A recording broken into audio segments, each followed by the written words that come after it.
Nathan, what is the coolest place you've ever traveled to? It's a hard one. Whose question is that? Indiana. David took the words out of my mouth.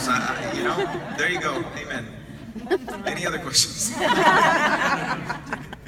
That was good. Good answer. Indiana's wonderful. Let's see. I did a tour over in the UK a few years ago and traveled throughout England, Scotland, Wales, and it was pretty amazing. Have any of you been over to the UK? Yeah. A few of you? Isn't it fantastic?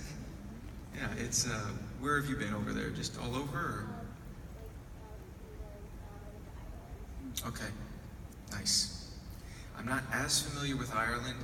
We passed through there quickly for a show, but what I saw was gorgeous. But, you know, as we were traveling around England, Scotland, Wales, you know, it felt very Lord of the Rings-ish. And you would see these places that looked like a perfect painting of the countryside, sheep, a little stone cottage, a cathedral that was probably from like 500 AD, and all these incredible things. But it's real. I mean, that's just how ancient things are over there. So we don't necessarily, well, of course we don't see things that old over here in the States, but it was a fun experience, not only with the tour, but it was so fun just to be able to see all these incredible places that I'd never been before. So I guess that's part of my answer there. It's hard for me to just narrow it down to the UK though, because I do love to travel. I've been to a lot of neat places, and I hope to be to even more incredible places, because I love to sing and travel and meet cool people and eat good food. Good. All right, Dave disappeared, so you're stuck with me, guys. All right, I'll take two. Nathan, what's your favorite Christmas movie? Christmas what? Movie. Christmas Carol. Yeah. Yes. Yes, the old Christmas Carol. I forget who's in it, but that was kind of a Alistair family Sims. tradition. It didn't feel like Christmas until on Christmas Eve, we'd get in our PJs and we'd just watch the Christmas Carol while still wrapping presents and eating these little chocolates that my mom would make. They were fantastic. And Nathan, at what age did you know you wanted a career in music, and what event prompted this, if any? Mary. I'm married. Mary Lou, is that it? Mary Lou, all right. Well, I have always been involved with music in one way or another. I come from a musical family. My mom taught piano out of the home, and so she tells me, I don't remember this, but she tells me that that I was named the singing baby, because in the supermarket, we'd go around and I'd just be screaming at the top of my lungs, I guess, supposed to be singing. And I don't remember that, of course. That was when I was 2, she says.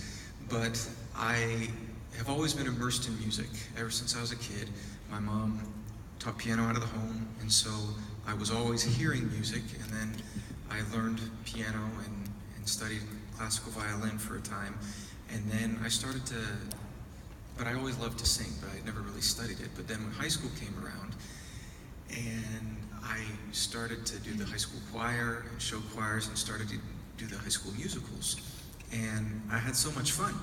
And so I was also big into basketball. That was my life until about 15.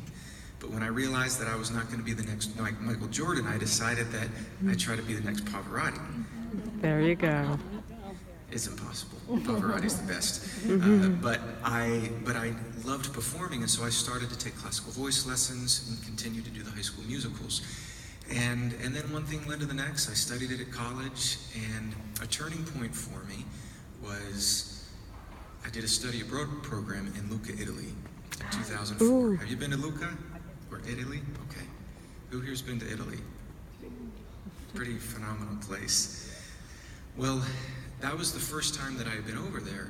And so when basically our schedule was we'd wake up, go to Italian class, go to acting class, then I'd go eat lunch in front of this beautiful piazza, and then we go to opera rehearsal. And we prepared for these shows that we would give at the end of the study abroad program. And in our free time, we had the chance to travel. And I went to places like Cinque Terre, which is on the coast, and just unbelievable. And we went to different places, and I just thought, okay, how do I make this my job? To travel, eat good food, meet great people, learn beautiful languages, and sing, that would be fantastic.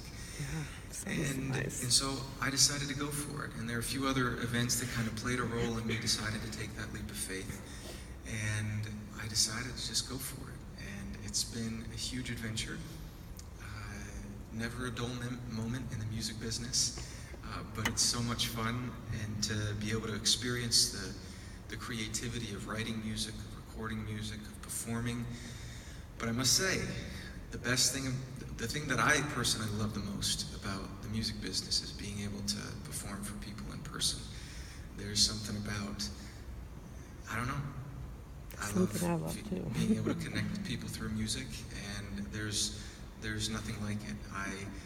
I you know what, being in the studio, after a little while, I'm like, okay, all right, let's go do live shows. And so that's what I love about doing this Christmas tour, is getting in front of people, singing beautiful Christmas songs that I love, and being able to connect with people and, feel the spirit of Christmas. Yay. All right. David, you're up, buddy.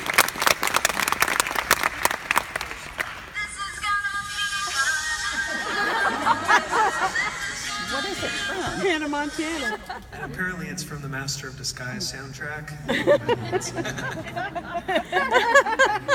Thank you. Just to clear that for everybody.